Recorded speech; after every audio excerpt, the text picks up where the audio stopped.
En Russie, le groupe français Danone vient de se voir notifier la saisie de tous ses actifs par l'État. Et le géant laitier perd donc le contrôle de ses 13 usines, de ses 7200 salariés en Russie, ce qui représente 6% du chiffre d'affaires du groupe avant la guerre en Ukraine. C'est donc le neveu de Ramzan Kadyrov, le dirigeant tchétchène et fidèle allié de Vladimir Poutine, qui prend la tête de Danone en Russie. Un certain Yakoub Zakriev, Sébastien Le Belzic.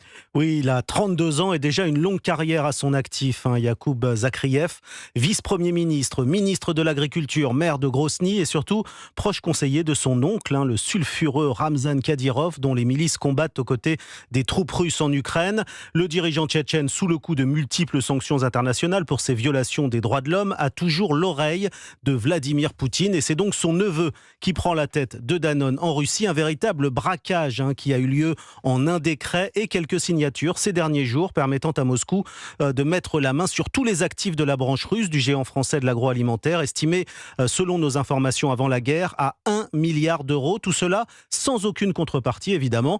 Danone a bien tenté en vain de négocier la vente de sa filiale, mais c'était sans compter l'appétit des proches de Poutine qui récupèrent les dépouilles des multinationales occidentales contraintes de quitter la Russie les unes après les autres pour éviter les sanctions. Avant Danone, c'est Renault qui a dû céder ses usines à l'État russe. Et cette semaine, ce sont les brasseries du Danois Carlsberg qui sont passées sous pavillon russe. Les explications pour Europe 1 de Sébastien Le Belzic.